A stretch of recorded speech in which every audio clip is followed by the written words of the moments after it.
Hi guys, so this lesson is 9.10, the discriminant. I know we did 9.8 yesterday, the quadratic formula. These go hand in hand, they go together. So we are skipping 9.9 for today and we're going to 9.10.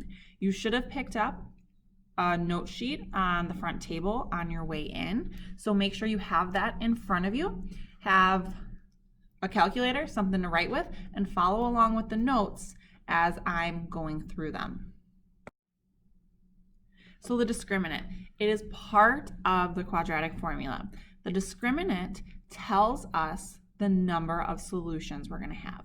So we have our quadratic formula here. We have x equals opposite of b plus or minus the square root of b squared minus 4ac divided by 2a. That's the quadratic formula. However, b squared minus 4ac, the piece underneath the radical that I tell you to do first in your calculator, that's the discriminant. Just that part. So on your note sheet, I want you to circle the discriminant. Circle b squared minus 4ac and make a note that this piece right here, this is the discriminant, and it's going to tell us the number of solutions. So if we look right below this, so if our discriminant, this piece under the radical, is greater than 0, meaning it's positive, it's a positive number,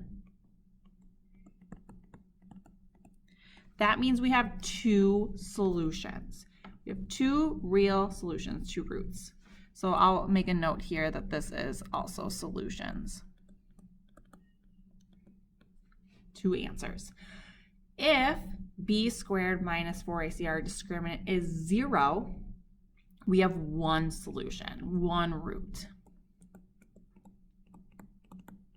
So if it's positive, we have two solutions. If it's 0, we have one solution. And if it's less than 0, it's negative, then we have no solution. Because if we remember from when we were solving using square roots, we can't get a negative underneath the square root. So if we get a negative discriminant, it's a negative under the square root. It's not possible. So there's no solution. So we're going to go through and look at some examples of how to apply this. So like I just said, the discriminant is b squared minus 4ac, the piece underneath the radical.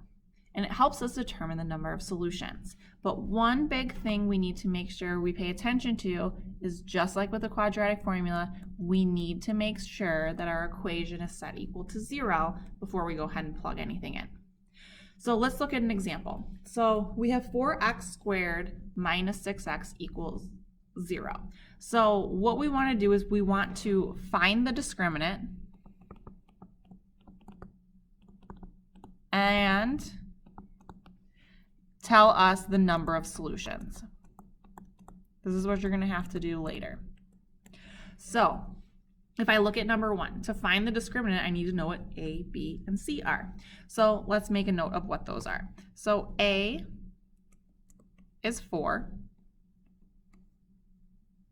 B is negative 6. And C, there is no C. So that just means it's 0. It doesn't exist. It's not there. So it's 0. So if we don't have one of the pieces, it's 0. So my discriminant, remember, is this piece right here, b squared minus 4ac. So that's what I'm going to plug into to find the discriminant. So when I do that, I have b squared, so negative 6 squared minus 4 times 4 times 0, because that's our C value. So I can go ahead and just plug this right into my calculator and it'll tell me exactly what my discriminant is.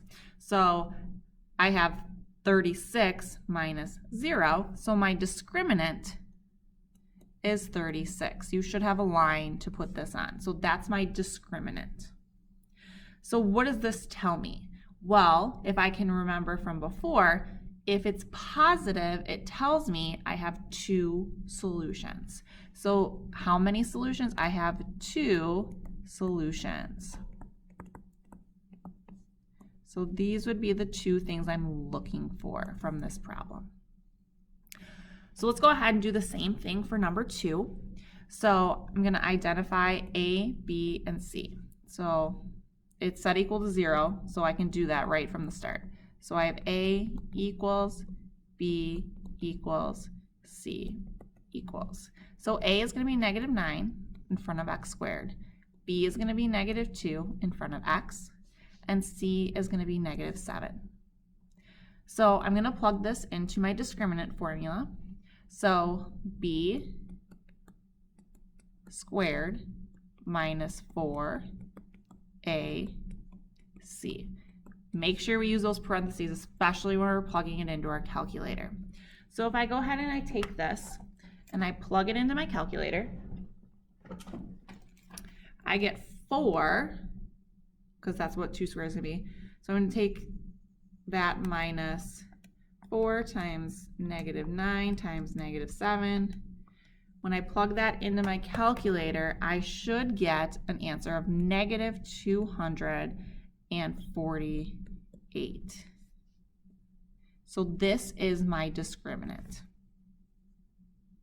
Now, what does that tell me? Well, since it is negative, that tells me that I'm going to have no solutions.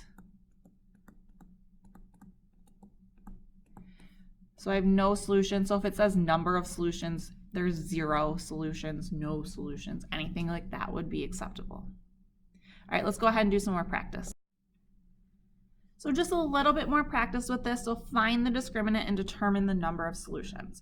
So I'm going to go ahead and I'm going to do this one right down here because this one looks really tricky. And then I'm going to have you guys try some on your own and then check the answers. So for this one right down here, 10b squared plus 4b plus 16 equals negative 3b plus 10. So biggest thing, it's not equal to 0. So what does that mean? That means I need to move everything on the right side over to the left side. So if I do that, if I extend this down, what do I have to do? Well, I have to get rid of this 3b, so I have to add that over. I'm going to cancel over here, and I add it to its like term, 4b.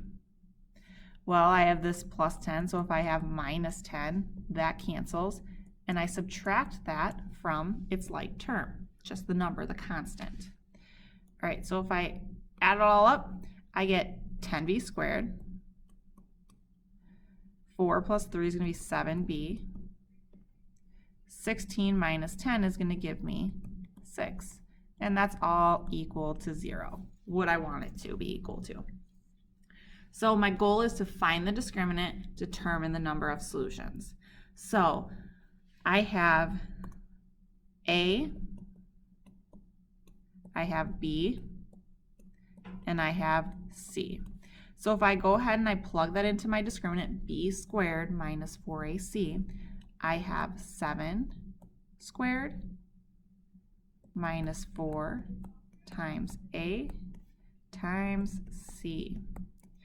So this is going to give me my discriminant. So let's plug that into our calculator. We have 7 squared minus 4 times 10 times 6. And that gives us negative 191. So this is my discriminant. So what does this tell me? It tells me the number of solutions. Since it is negative, it tells me I have 0 solutions or no solution. So I have no solutions. Or you could say I have 0 solutions.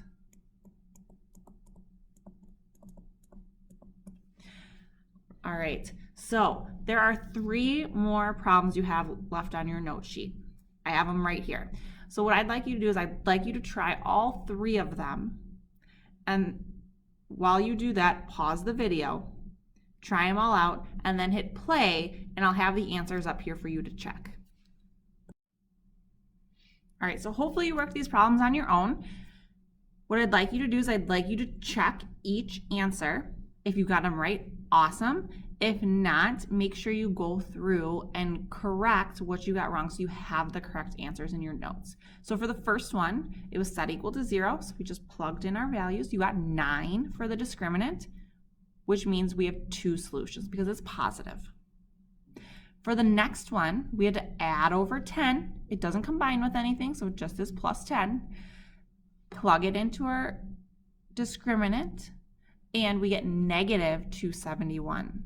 That negative indicates we're going to have no solutions. And for the last one to try on your own, we had to subtract 7x and subtract 3. So we got 4x squared minus 7x minus 3. Plug in A, B, and C, and we get 97 as the discriminant, which means we have 2 solutions because it is a positive discriminant. Now, we've seen positives, we've seen negatives, we've seen 2 solutions, no solutions. Don't forget, if it equals 0, that means we have 1 solution. So if you end up getting 0, make sure we check back in our notes for that one as well. All right, what I'd like you to do now is I'd like you to go up to the front table, right in front of the turn-in bin, grab that sheet. There's 5 problems for you to work through on your own. Once you're done working through those, turn them into the bin. I will check through those, give you guys feedback tomorrow. I will also put it in for points, so do make sure you complete it and turn it in. And then once you're done, go ahead and work on your homework packet, 9.10 in your orange peachy 9B homework packet.